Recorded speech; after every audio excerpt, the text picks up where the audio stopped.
Bonsoir tout le monde. Alors petite nouveauté, c'est un Ciel Mon Parti où j'ai un invité en présentiel. C'est la première fois, donc normalement ça sera mieux. Donc oui, j'ai un invité en présentiel qui va venir nous parler du BeatMove, qui est un outil, si je veux le montrer, qui est un outil qui permet d'améliorer la marche pour les patients de Parkinson grâce au rythme de la musique. Donc il y a eu des études qui ont été menées là-dessus. Et donc c'est Guillaume Talon qui va se présenter à vous, qui va venir nous parler de ça aujourd'hui. Super, bonjour à tous, merci Anthony pour l'invitation.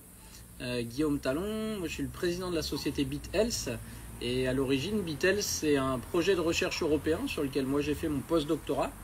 Donc dans ce projet qui a été déposé par des chercheurs de l'université de Montpellier, par Valérie Cochin-Decoq qui est neurologue à la clinique Beau-Soleil, qui est la coordinatrice médicale du projet, et puis il y avait d'autres entreprises et d'autres universités, à Gand par exemple, à Menous aussi, donc vraiment un projet international.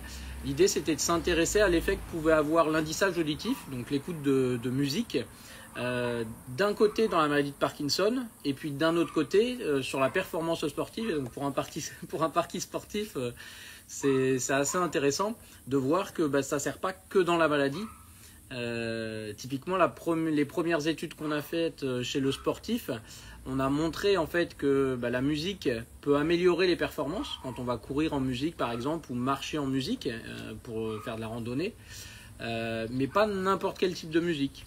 Si on va marcher par exemple avec une musique ou courir avec une musique dont le rythme est trop élevé, au contraire on va essayer de se caler à la musique, on va marcher ou courir plus vite, et donc c'est au risque en fait de courir entre guillemets après la musique et de passer en ce qu'on appelle en anaérobie, et donc d'activer les métabolismes lactiques et d'avoir des crampes assez rapidement parce qu'on va dépasser son seuil ventilatoire. Est-ce que tu sais d'où est née l'idée de ce plan? Qui a eu l'idée de faire cette... Alors l'idée, pourquoi on s'est intéressé à ça en fait, c'est que la synchronisation, le laboratoire Euromove travaillait sur la synchronisation. Donc le fait, on va pouvoir se synchroniser, par exemple, entre deux personnes, on va pouvoir se synchroniser. Si on marche côte à côte, en fait, on va avoir tendance à poser les pieds au même moment.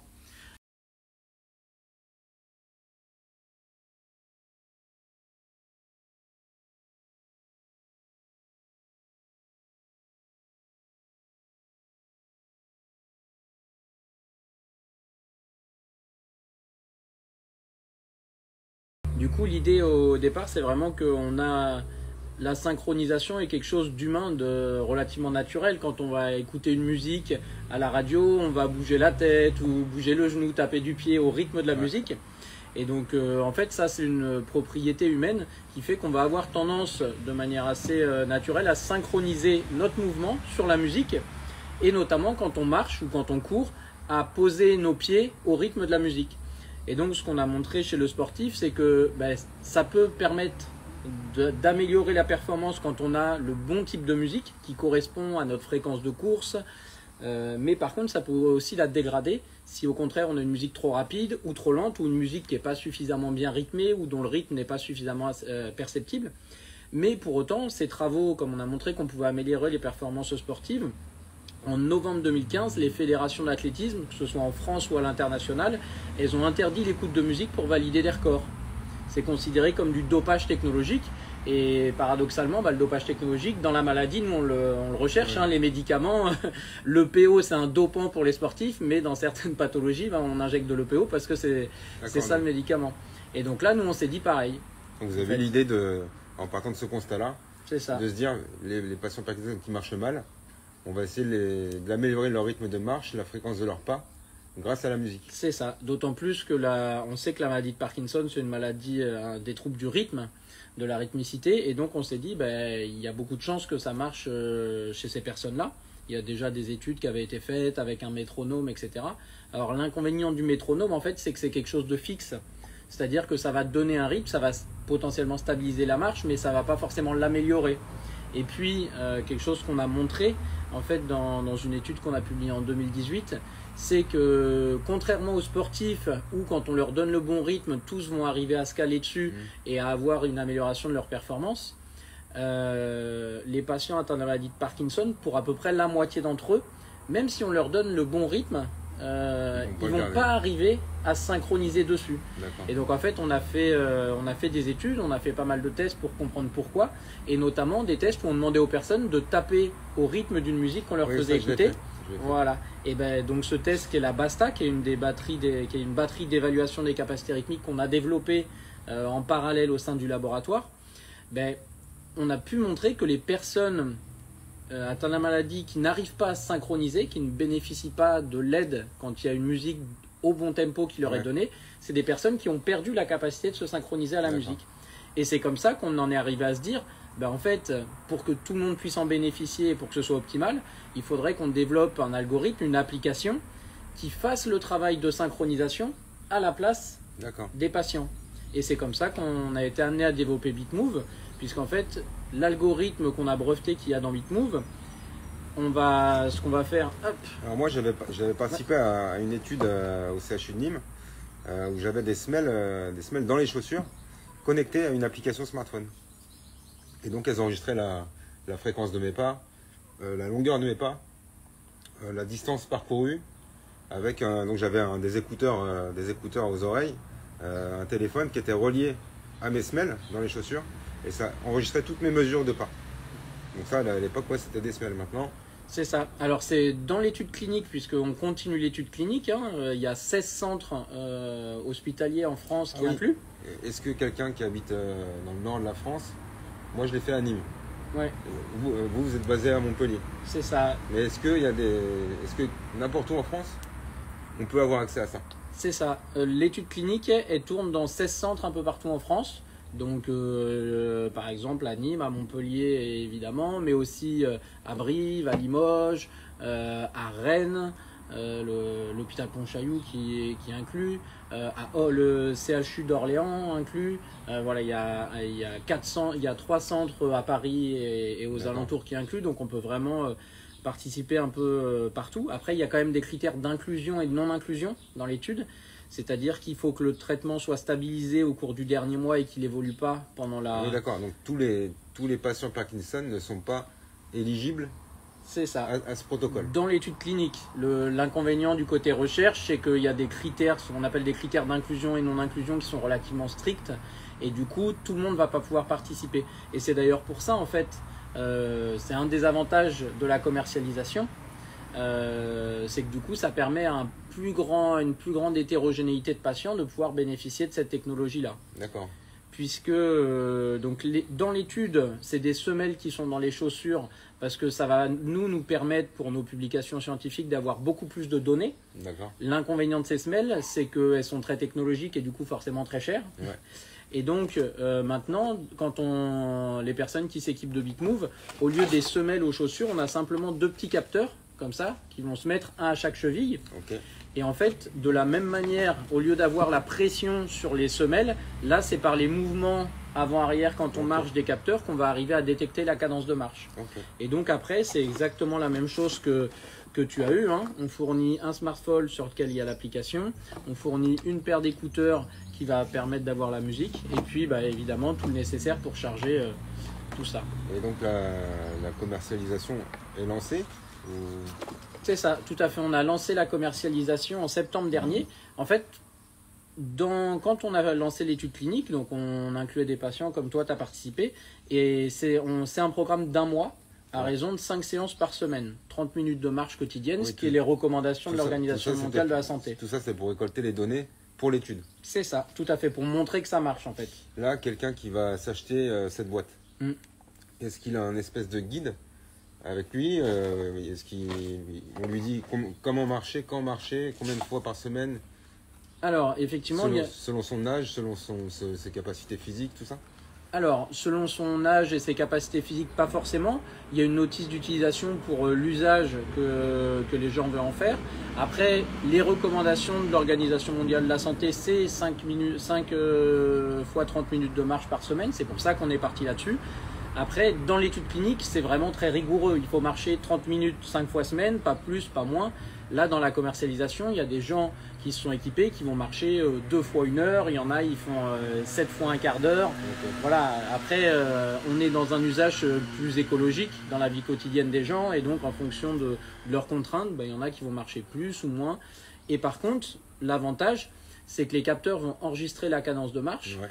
Et donc, c'est vraiment adapté, individualisé à la cadence de marche de la personne. C'est pas n'importe quelle musique, c'est pas comme si on prenait son lecteur ou son Spotify et on met une musique aléatoire. Là, c'est des musiques qui vont être sélectionnées dans une banque de musique qui vient sur le téléphone en fonction du besoin de la personne. D'accord, donc tu as une espèce de phase de calibrage quand tu viens d'acheter le truc. C'est ça. Tu vas calibrer ton appli. En fait, à chaque début de séance, il y a 1 minute pendant laquelle il ne va pas y avoir de musique, mais on va enregistrer la marche, on va analyser la marche de la personne pour ensuite lui diffuser une musique qui correspond à son besoin. D'accord, et tout ça, ça le fait tout seul. C'est ça, tout est automatique dans l'application. Au niveau du style de musique, on a le choix ou... Ouais. On ne va pas pouvoir choisir le morceau qu'on va écouter. Par contre, il y a 6 styles musicaux, il y a à peu près 600 morceaux de musique dans l'application. Et donc, il y a 6 styles musicaux, pop rock, musique classique, s'il y en a qui veulent de la musique classique, disco, de la variété, soft pop, etc. Et vous allez choisir quel style musical ou quels styles musicaux vous plaisent pour aller piocher. Et l'algorithme, en fait, va aller piocher le rythme de musique qui correspond à votre besoin. D'accord. Et est-ce que tu as déjà les résultats des études qui ont été faites précédemment? Ça a été prouvé que ça marche? Oui, tout à fait. Donc là, on est encore en cours d'études puisque nous, on va viser à terme le remboursement. Donc là, on mène ce qu'on appelle un essai randomisé contrôlé multicentrique, donc qui se déroule dans 16 hôpitaux un peu partout en France et même en Guadeloupe, d'ailleurs, donc en France mais en Outre-mer. Et du coup, là, c'est près de 400 patients pour viser le remboursement, mais on a déjà publié en 2021 les résultats sur les 45 premiers patients. Et on a effectivement montré, évidemment, qu'on arrive à améliorer la marche en termes de vitesse, de longueur des pas, de cadence des pas. Mais on a aussi montré, pour les personnes qui potentiellement sont à risque de chute avec l'avancée de la maladie ou certains avec le freezing, qu'on diminue par 2 le nombre de chutes que font les personnes sur le mois. Et on a aussi mis en évidence des bénéfices sur des données un peu plus subjectives, un peu plus psychologiques, on va dire, telles que la peur de chuter, par exemple. L'apathie, les personnes qui n'ont plus trop envie de bouger, là, ça va mieux. Et puis, de manière générale, on a montré qu'on améliore la qualité de vie, en fait. Et c'est d'ailleurs pour ça qu'on a créé la société. En fait, les personnes qui participaient dans l'étude, au bout d'un mois, on leur disait merci d'avoir participé, on va récupérer le matériel pour le mettre chez le patient suivant. Et les personnes nous disaient, mais moi, je me rends compte de l'intérêt que ça a pour moi. Je voudrais le garder, mais je serais même prêt à le payer. Donc les 2-3 premières personnes, on leur a laissé.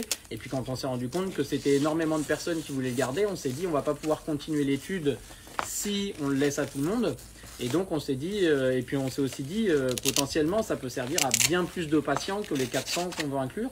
Et donc c'est comme ça qu'on a lancé la commercialisation. Et du coup, quelqu'un qui prend l'habitude de se faire des séances de beat move en musique, quand il va marcher sans musique, sa marche aurait été améliorée par la pratique régulière de cette activité. C'est ça, il n'y a pas forcément besoin de l'avoir en permanence dans les oreilles, la musique. Il y a un effet réel de réhabilitation, de rééducation. C'est-à-dire que, évidemment, il y a aussi un effet immédiat. Quand on a le rythme dans les oreilles, ça marche d'autant mieux. Mais par contre, nous dans l'étude clinique, l'évaluation de la marche en initiale et en terminale, donc au début et à la fin du mois, elle est faite sans la musique. Et pour autant, on montre qu'il y a des bénéfices. D'accord. Voilà. Et donc c'est pour ça, c'est devant ces bons bénéfices. D'ailleurs, on a été lauréat du Handitech Trophy. C'est un concours dédié à tout ce qui est technologie pour le handicap. Et donc là, notamment, l'altération de la marche dans la maladie de Parkinson, c'est une des formes de handicap. Et donc, on a été lauréat du Handitech Trophy, qui est un concours de BPI France, donc la Banque française pour l'innovation, en 2022. Et c'est aussi en 2022 qu'on a lancé la commercialisation via un crowdfunding qu'on a lancé le 11 avril dans le cadre de la Journée mondiale Ouais. Parkinson. Et puis officiellement, vraiment, on a lancé la commercialisation en septembre 2022, donc il y a un peu moins d'un an maintenant, et il y a déjà 250 utilisateurs qui l'utilisent. D'accord. Et je vais montrer un petit peu à quoi ça ressemble. Donc là, hop, je l'ai mis à ma cheville. Donc c'est plus des semelles, c'est des capteurs qui sont autour de la cheville. Et donc il y en a un pour la jambe gauche, un pour la jambe droite. Bonjour. Bonjour, Bonjour. Allez, J'aurais- David. Bonjour Anthony. J'aurais voulu savoir comment se procurer l'appareil et combien cela coûte. Ok. Alors du coup, c'est commercialisé, vous pouvez aller sur notre site internet, donc c'est bitmove.fr, beatmove.fr, et là vous avez un lien de contact, vous pouvez nous envoyer vos coordonnées, on vous l'envoie par la poste directement. Et nous, à la base, on est chercheurs, donc on est vraiment ce qu'on appelle en méthode centrée utilisateur, c'est-à-dire que l'application a été développée avec des patients, pour des patients, et jusqu'au business model. Et donc, quand on a travaillé le business model avec les personnes qui justement nous disaient, bah, moi je voudrais le garder, dites-moi combien ça coûte, les personnes nous ont expliqué que avec l'évolution de la maladie, on ne sait pas comment ça peut aller plus ou moins vite, etc. Elles n'étaient pas prêtes à acheter un dispositif très cher à un moment, à un instant T. Et donc, c'est pour ça qu'on est parti sur un abonnement. Et pareil, les personnes nous ont expliqué que, en fonction de l'évolution de la maladie, elles ne pouvaient pas s'engager sur 12 mois, 24 mois, 36 mois, comme on a sur certains opérateurs téléphoniques. Et donc aujourd'hui, on commercialise avec un abonnement sans engagement qui coûte 30 € par mois. D'accord, donc le coffret. Ok. Le coffret. Le coffret. En fait, c'est tout inclus, c'est-à-dire qu'il y a un abonnement, 30 € par mois, vous recevez votre coffret. Ah d'accord, il n'y a pas Non. le coffret à payer. En fait, Non, non. tu t'abonnes, C'est ça, c'est vraiment un service tout inclus. Ok. Vous vous abonnez, donc il y a juste un mandat de prélèvement CEPA à remplir, comme pour un abonnement Internet ou un abonnement de téléphone. Nous, on vous envoie le matériel et tant que vous gardez le matériel, que vous utilisez Bitmove, que vous voyez l'intérêt que ça a pour vous, eh ben, c'est tant mieux que ça vous serve et on vous prélève 30 € par mois. Et si un jour, pour X ou Y raison, vous souhaitez arrêter, vous nous renvoyez le matériel et nous, à ce moment-là, on arrête le prélèvement. D'accord. Et on peut intégrer des musiques que nous, on aime. Comment ça, on peut le faire? Alors, à ce jour, pas encore. Malheureusement, c'est des choses sur lesquelles on travaille, ce côté musical. À terme, on espère que ça pourra être à partir de votre propre playlist. Le problème, c'est, comme je disais à Anthony en introduction, toutes les musiques ne sont pas bonnes à écouter. Oui. Sinon, en fait, vous écouteriez votre propre playlist et ça suffirait. Nous, ce qu'on a montré, c'est qu'il faut il faut des musiques dont le tempo est suffisamment régulier, suffisamment perceptible, et puis qui correspondent à votre rythme de marche initial pour après l'accélérer. Nous, c'est ce qu'on fait dans l'algorithme, c'est que d'abord, on va stabiliser votre marche en diffusant les musiques dont le tempo est adapté, et après, l'algorithme est fait de telle sorte qu'une fois que vous êtes bien synchronisé, puisque la musique se synchronise à votre marche, on va augmenter le rythme de la musique petit à petit. Et on va vérifier que vous accélérez avec la musique. Si à un moment vous décrochez, hop, on va stabiliser pour vous maintenir avec les progrès que vous avez faits.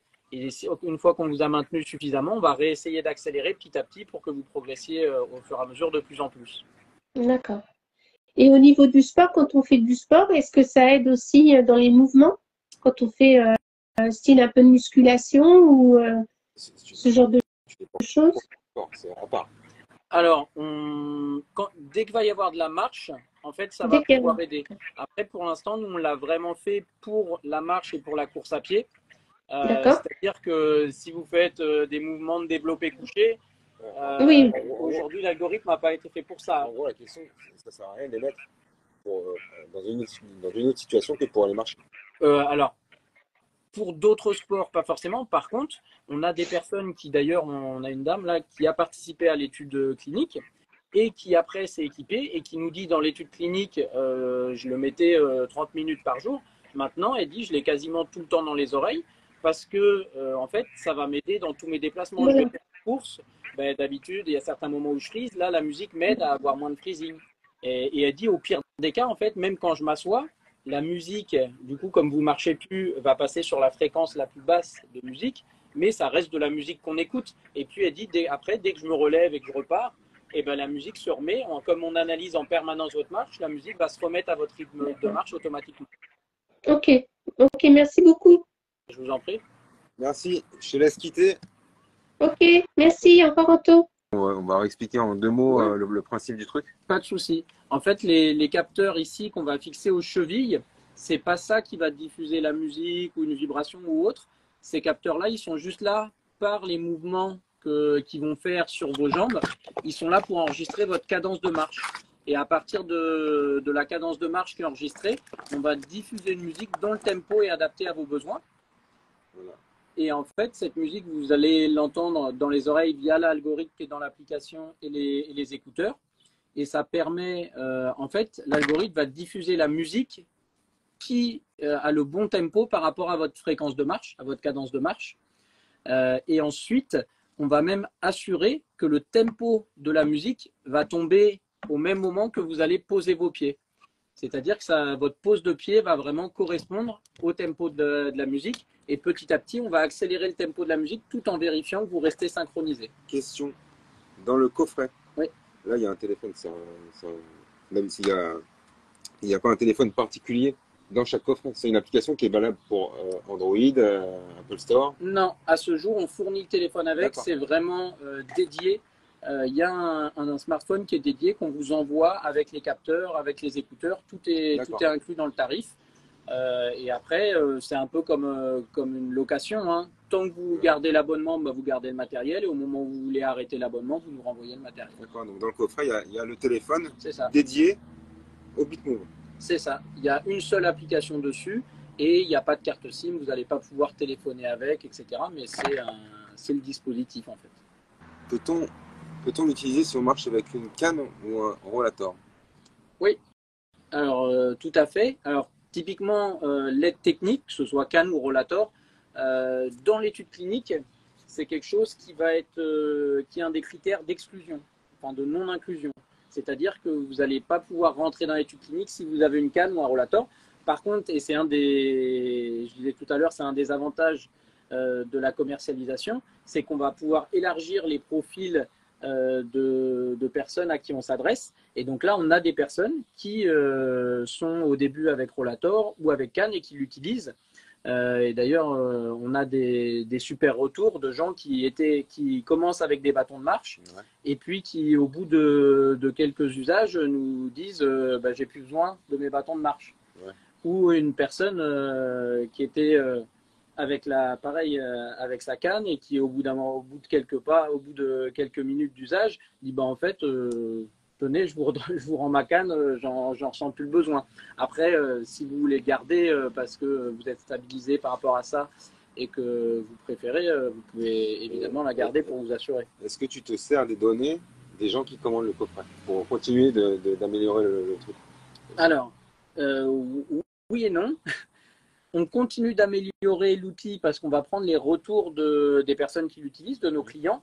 Et d'ailleurs, au dos de la notice d'utilisation, vous avez le téléphone et l'adresse mail et on vous dit que si vous souhaitez faire des suggestions, n'hésitez pas parce que nous, ça nous aide à améliorer l'outil puisqu'on peut toujours améliorer les choses. Mais par contre, les données restent sur le téléphone. C'est-à-dire qu'aujourd'hui, vos données ne sont pas exploitées à droite ou à gauche. C'est vraiment, tout est sécurisé.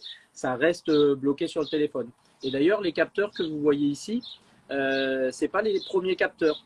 On avait un premier lot de 100 capteurs quand on a lancé la commercialisation. Donc, les 100 premiers clients ont eu des capteurs qui étaient carrés. Et dessus, il y avait un petit bouton pour faire on-off. Et en fait, les 100 premiers clients, certains nous ont dit, oui, moi j'ai des tremblements, c'est compliqué d'allumer le téléphone, d'allumer le capteur, d'arriver à attraper le bouton. Et donc aujourd'hui, on a fait un capteur qui simplement en le secouant, en tapant dessus, en le scratchant, va s'allumer. Et puis pareil, avant pour le branchement, c'était un branchement comme avec... Voilà, parce qu'il y a une question, on pose toutes les questions, même les questions les plus simples. Ouais, pas de souci. Ça, il faut les recharger. C'est ça, il faut les recharger. Et avant, c'était avec ce type de prise. Et il y avait un peu de jeu dans les capteurs. Et donc, les personnes nous disaient, alors déjà, il y a un sens, et puis c'était un peu compliqué. Et donc, comme on a eu ces retours-là sur les nouveaux capteurs, ce qu'on a fait, c'est qu'on a pris des capteurs magnétiques, de sorte que ce soit beaucoup plus simple. Maintenant, hop, je vais le faire dans le bon sens. Vous approchez, hop, et ça se clip, c'est magnétique et c'est beaucoup plus simple. Et donc voilà, au fur et à mesure, c'est des petites choses qui, à l'usage, en fait, dans l'étude clinique, nous on s'intéresse surtout aux données médicales, mais il y a aussi tous les retours patients au niveau subjectif. Et puis aussi sur le matériel. Et là, l'avantage, c'est que comme on a beaucoup plus de monde via la commercialisation, bah, ça nous permet d'avoir beaucoup plus de retours, beaucoup plus de cas d'usage différents et donc d'améliorer d'autant plus l'outil. Ok. Du coup, est-ce que tu dois les recharger à chaque fois que tu as fini de marcher? Alors, pas forcément. Est-ce que le téléphone te dit le niveau de batterie de tes... C'est ça, exactement. Dans l'application, vous allez voir le niveau de batterie des capteurs. Et donc, si vous faites ne serait-ce qu'une demi-heure, une heure, voire même plus de marche, il n'y a pas besoin de les recharger chaque jour. Et pareil, le téléphone, il n'y a pas de réseau. Il y a juste le Wi-Fi. Enfin, c'est connecté en Bluetooth, en fait, avec les... Et pas en Wi-Fi, mais en Bluetooth avec les capteurs.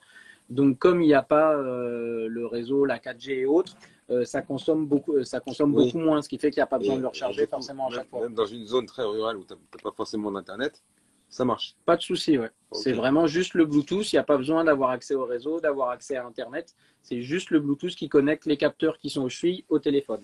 Question, est-ce que c'est compatible avec si quelqu'un a avec des applis de podomètre, par exemple, ou des gens qui veulent savoir quelle distance ils ont fait, est-ce que c'est compatible avec d'autres applis qui peuvent te donner des renseignements sur le temps que tu as marché, les calories que tu as dépensées, par exemple? Tu vois, les applis comme ça de santé un peu.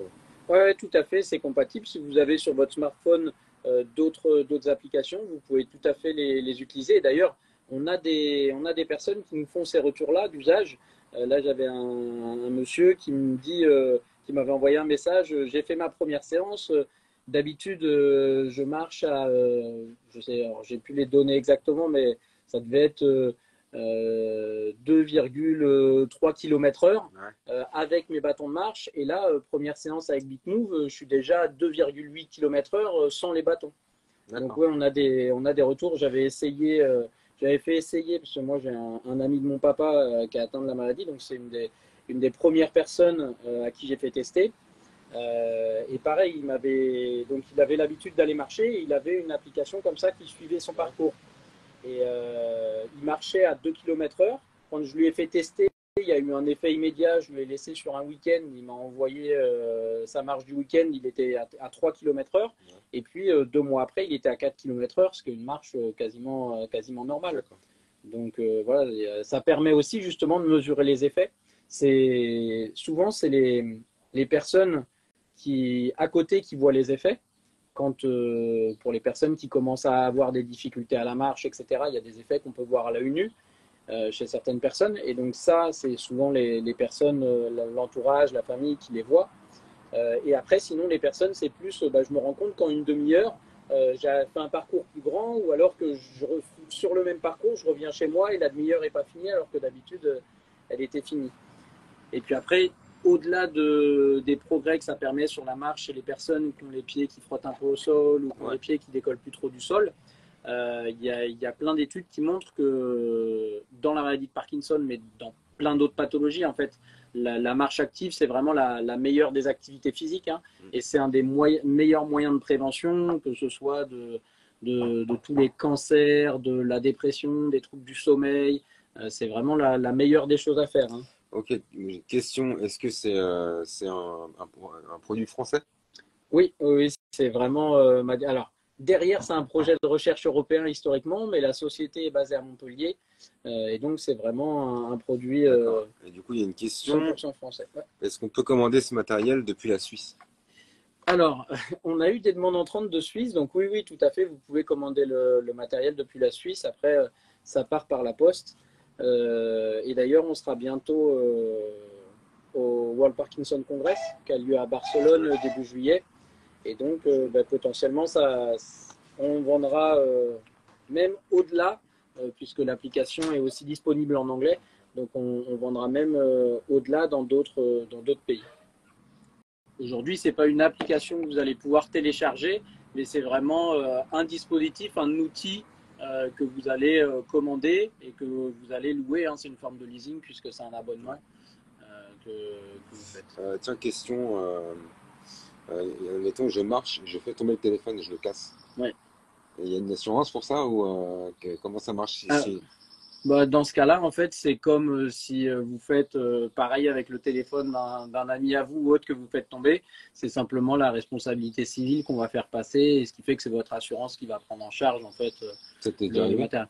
À ce jour, ça nous est pas arrivé non, mais... encore, donc mais a priori, c'est comme ça que ça se passerait. Ok.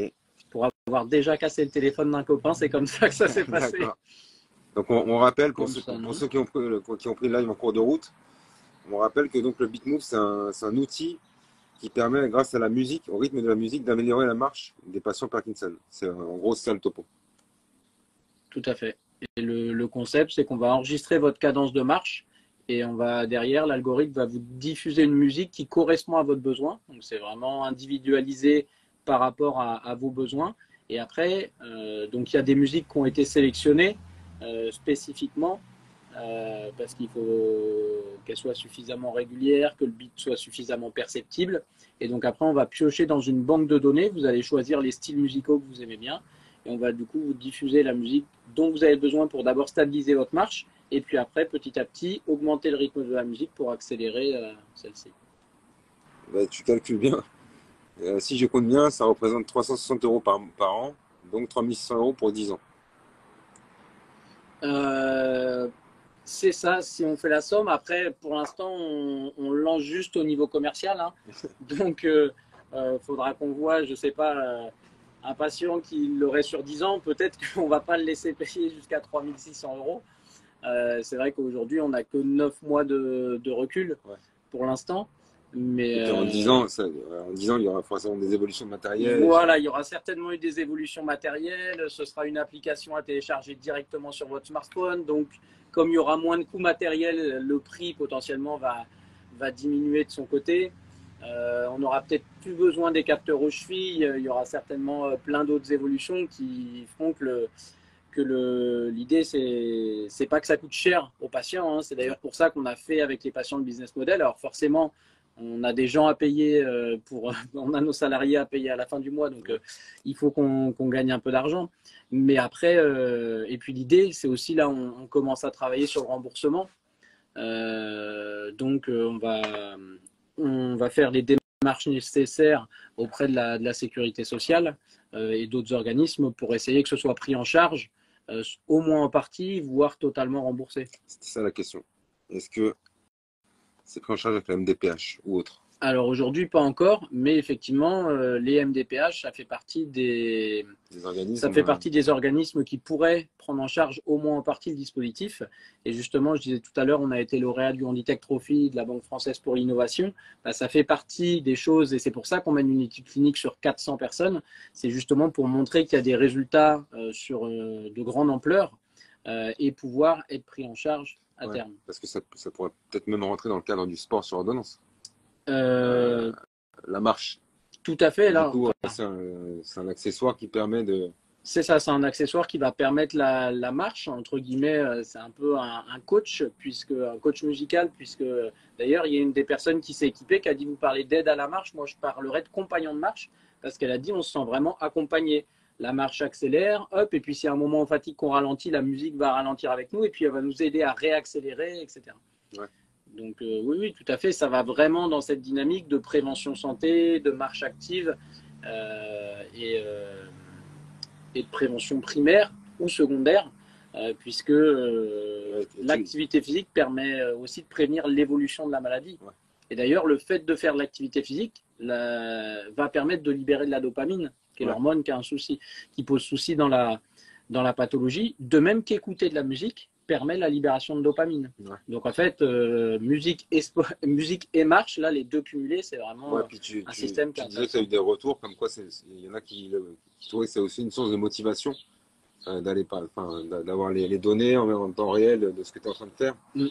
C'est plutôt d'aller marcher tout seul, sans musique. c'est aussi une source de motivation d'avoir ça. Ouais, tout à fait.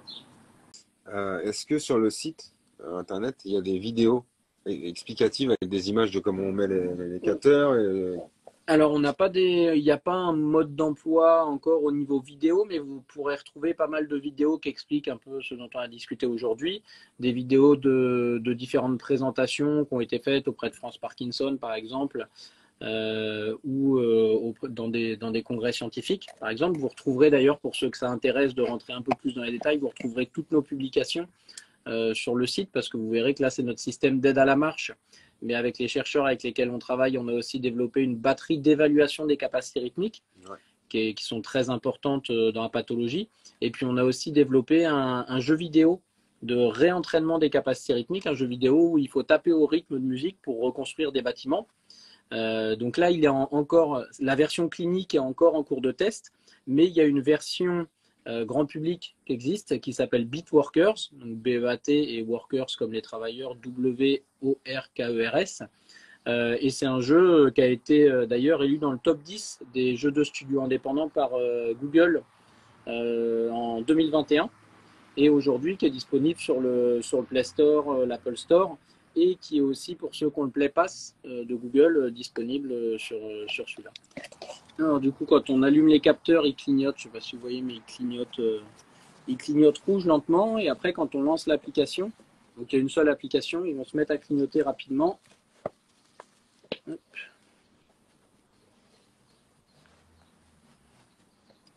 Et donc, comme je vous disais, vous allez pouvoir sélectionner en fait les styles de musique qui vous plaisent. Et hop. Voilà, donc par exemple, pop, pop rock, etc. Hop. Vous validez. Donc là, ça y est, les deux capteurs clignotent rapidement. Donc on va pouvoir les mettre aux chevilles. Hop. Donc le côté coloré à l'extérieur. C'est ça. Côté coloré, c'est expliqué sur l'application. Hein. Il y a un petit écran qui vous permet de vous rappeler comment mettre. Il y a deux couleurs différentes, comme ça on ne peut pas se tromper gauche-droite. Orange et bleu, c'est pour le MHSC ou... Il y a un peu de ça, un peu aux couleurs de Montpellier. Ça me plaît. Voilà. Et puis après, je vous montre, voilà, il y a un onglet qui vous permet de vérifier que les capteurs sont bien chargés, etc. Donc là, la session a commencé. C'est ça. Donc la première minute, va pas y avoir de musique. Tu veux qu'on marche par juste là, on va faire le tour de... Ok. Donc la première minute, va pas y avoir de musique parce que justement, les capteurs sont en train d'analyser la marche. Ouais. Donc les capteurs analysent la marche et vous allez voir après que la musique, donc là on n'a pas mis les écouteurs, comme ça vous pourrez entendre la musique. La musique après, quand elle va commencer au bout d'une minute, vous verrez qu'elle est synchronisée à la cadence de marche d'Anthony. Et puis après, petit à petit, elle va avoir tendance sur la demi-heure à accélérer progressivement. Donc là, on ne va pas faire toute la demi-heure en direct, mais je demanderai à Anthony d'accélérer et puis comme ça, vous verrez... Hop. Et comme ça, vous verrez qu'en fait, la musique va accélérer avec lui. Et puis, s'il ralentit, donc là, vous voyez que on entend bien la batterie qui tombe à chaque fois sur la pose du pied droit.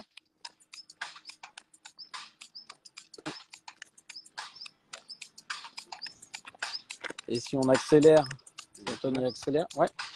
Hop, la musique, vous voyez, va accélérer aussi. Hop.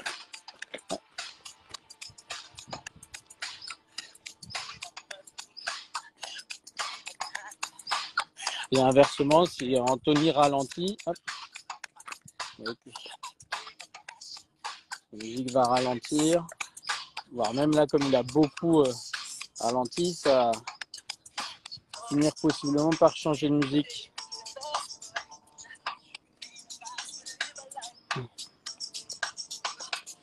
Alors, et on a une question, est-ce que c'est pour ceux qui ont de la lenteur? Alors, ça va aider évidemment les personnes qui ont de la lenteur.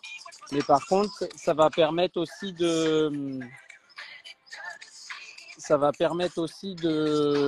pour n'importe qui, c'est ce que je disais au début, ça peut aussi servir pour les sportifs. Et donc chez le sportif, ça va aussi les aider puisque pratiquer une activité physique, c'est bon pour tout le monde, quel que soit qu'on soit malade ou pas en fait, même. Ce qu'on a fait, nous, les études chez le sportif. Voilà. Et donc après, vous pouvez mettre la musique en pause, vous pouvez reprendre, vous pouvez arrêter. Et l'avantage, vous voyez, c'est qu'on va avoir, donc là, Anthony a fait 160 mètres, on va avoir la distance parcourue, etc. Et on peut avoir après le suivi. Hop. Séance terminée. Si je fais ça, donc on va avoir le suivi, le nombre de séances qui a été parcouru. Vous allez pouvoir avoir votre progression au fur et à mesure, etc. Là, on vient de finir de marcher. Donc, on peut enlever les capteurs. Et donc, ce qu'il expliquait tout à l'heure, c'est que il y a un truc magnétique qui fait que quand on approche, hop, hop, et là, ça en charge.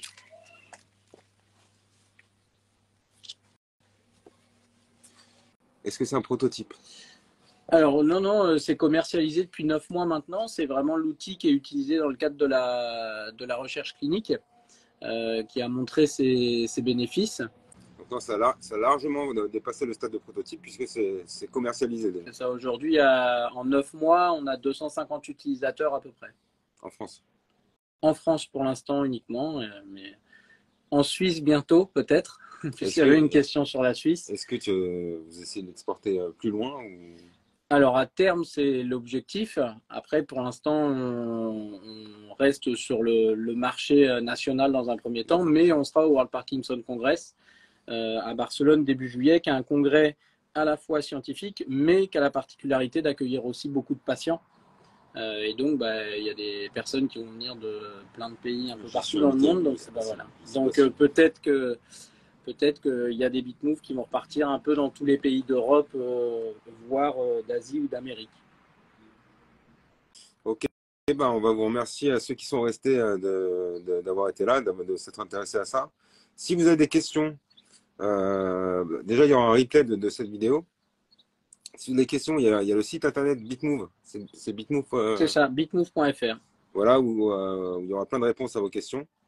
Et voilà, je pense que s'il n'y a pas de questions, on va pouvoir vous dire bonsoir.